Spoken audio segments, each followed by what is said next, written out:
ऐसे प्रश्न हम डिस्कस करेंगे जो कि व्यापम के द्वारा पिछली परीक्षाओं में पूछे जा चुके हैं।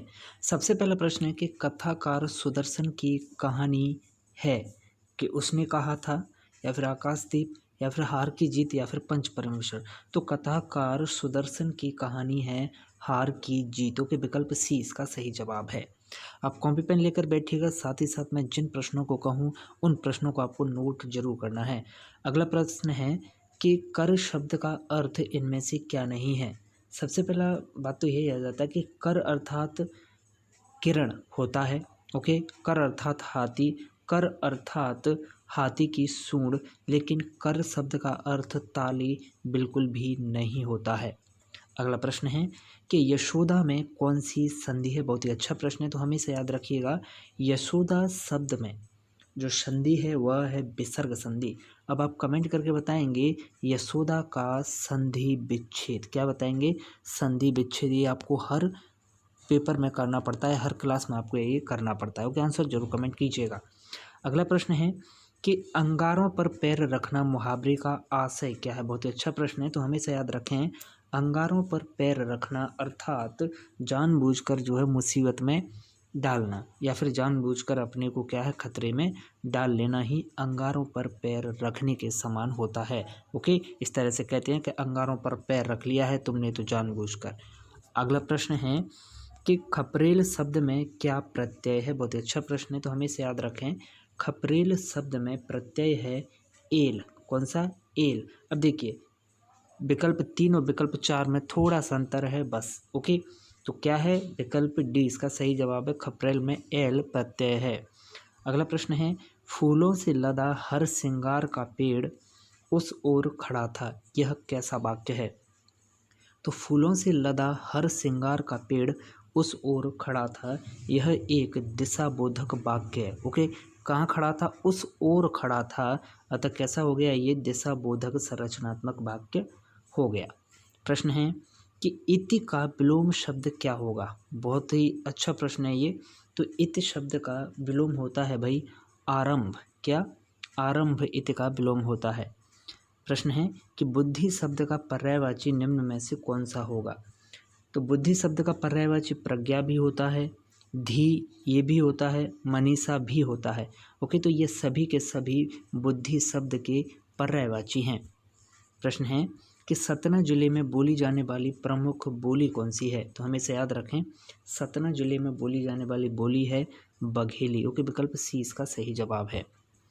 प्रश्न है कि एडवोकेट जनरल का हिंदी पारिभाषिक शब्द क्या है। Very very important. तो एडवोकेट जनरल का हिंदी पारिभाषिक शब्द है महाधिवक्ता। क्या? महाधिवक्ता एडवोकेट जनरल का हिंदी पारिभाषिक शब्द है। एक प्रश्न इस तरह का पूछा ही जाता है। अगला प्रश्न है कि अनिल दुबई में काम करता है, ये कैसा वाक्य है। तो हमेशा याद रखें अनिल दुबई में काम करता है, यह वाक्य है विधानवाचक। ओके, आप सामान्य सी जानकारी इसमें दे रहे हैं। अगला प्रश्न है कि चरण कमल पद में कौन सा समास है। देखिए समास आप पहचान लेंगे, लेकिन आपको यहाँ पर समास विग्रह अगर नहीं करना आ रहा तब आप गलत तरीके से समास पहचानेंगे। तो इसका समास विग्रह आप कमेंट करेंगे। ओके, इसका सही समास विग्रह क्या होगा। तो इसमें इस चरण कमल पद में जो समास है वो कौन सा है भाई? कर्मधारय। प्रश्न है कि जिन दिन देखे वे कुसुम गई सुबीत बहार, अब अल रही गुलाब में अपत कटीली डार, इसमें कौन सा अलंकार है भाई? तो यहाँ पर अन्योक्ति अलंकार है। इस पंक्ति को आप कॉपी पे लेकर बैठे हुए हैं, तो इस पंक्ति को आप नोट कीजिएगा और लिखिएगा कि इस पंक्ति में अन्योक्ति अलंकार है। ओके, अगला प्रश्न है आज्ञा शब्द कैसा है।